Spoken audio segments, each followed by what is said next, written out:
je vais vous raconter l'histoire d'un temps ancien, où les ombres s'étendaient sur la terre comme une couverture tissée par les ténèbres elles-mêmes. En ces jours sombres, le Seigneur Noir, un être sinistre et avide de pouvoir, ourdissait un plan machiavélique pour plonger son royaume dans une nuit éternelle. Dans les confins de sa tour ténébreuse, le Seigneur Noir convoqua les plus sombres alchimistes et sorciers à sa cour. Parmi eux se trouvait le mystérieux alchimiste Melkor, dont la réputation était aussi noire que les ténèbres qui l'entouraient. Le Seigneur Noir, avec un regard froid et perçant, ordonna à Melkor de concocter un élixir capable de corrompre les esprits et de plonger ses sujets dans un sommeil éternel. Convaincu que ses sujets étaient devenus un fardeau insoutenable pour le royaume, le Seigneur Noir avait décidé d'éradiquer ceux qu'il ne voulait plus diriger. L'élixir empoisonné était un instrument de choix pour mener à bien cette terrible entreprise. Il considérait la mort comme une délivrance pour ceux qui succomberaient à son venin, les plongeant dans un sommeil éternel, tandis que ceux qui n'auraient pas bu ce terrible breuvage seraient forcés de subir le joug oppressant de son règne tyrannique. Melkor, dont les yeux brillaient d'une lueur maléfique, se mit à l'œuvre. Dans les profondeurs de son laboratoire, il mélangea des ingrédients interdits, collectés dans des recoins sombres du royaume. Des plantes vénéneuses, des substances extraites de créatures des abysses. Et des essences maléfiques furent soigneusement combinées dans un chaudron noir, émettant une lueur lugubre. Pendant que le Seigneur Noir observait la création de l'élixir depuis son sombre trône, il ordonna à ses serviteurs d'annoncer à la population que cet élixir était la seule solution pour guérir d'une maladie mystérieuse qui sévissait et s'étendait insidieusement dans le royaume.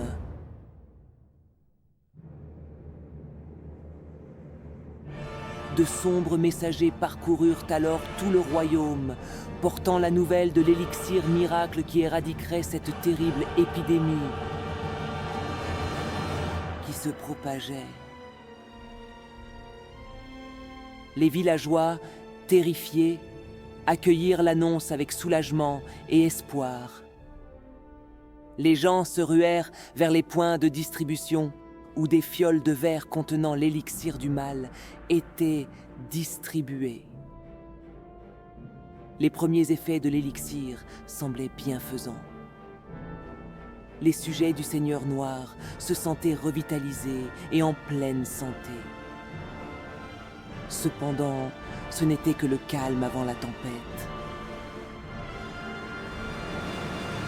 Peu à peu, l'élixir empoisonné se répandit dans leurs veines, s'infiltrant dans chaque parcelle de leur être, sapant petit à petit leur force vitale.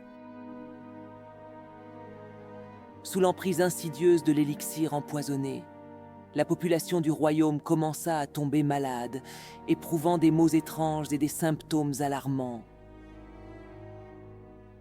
Les villageois, crédules et terrifiés par la prétendue maladie annoncée par le Seigneur Noir, crurent sincèrement que l'élixir était leur seul espoir de guérison.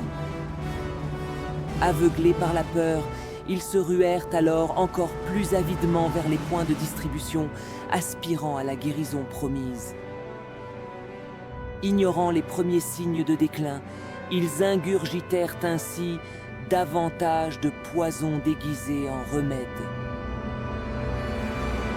Radult le bienfaisant, un magicien vénéré pour sa sagesse et ses pouvoirs de guérison, percevait les lamentations de la population alors qu'il succombait au poison sournois du Seigneur Noir.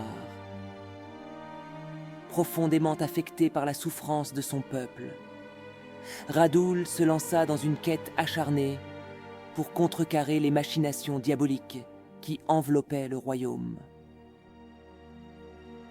Guidé par sa magie et son savoir, Radul parcourut des terres hostiles à la recherche d'ingrédients rares et puissants.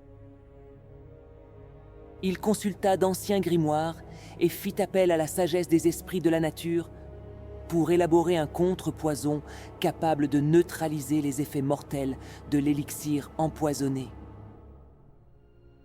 Les énergies magiques s'entremêlèrent tandis que Radult, dans un rituel solennel, concoctait la seule solution capable de sauver son peuple.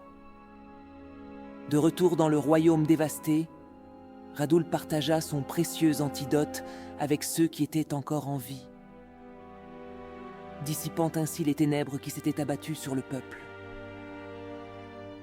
Là où l'élixir maléfique semait la mort, le contrepoison de Radul apporta la vie, guérissant les maladies et renouvelant l'énergie des âmes éprouvées. La nouvelle se répandit comme une lueur d'espoir et la population se rallia autour de Radult, reconnaissante de l'homme qui avait bravé les périls pour les sauver. Radult, le bienfaisant, devint le guide et le protecteur du royaume, veillant à ce que la lumière de la guérison triomphe sur les ombres de la trahison. Et tandis que le Seigneur Noir rugissait dans l'obscurité, Radul restait debout, un phare de bonté dans un monde qui avait frôlé le précipice de la destruction. Mais le mal ne dort jamais. Il patiente,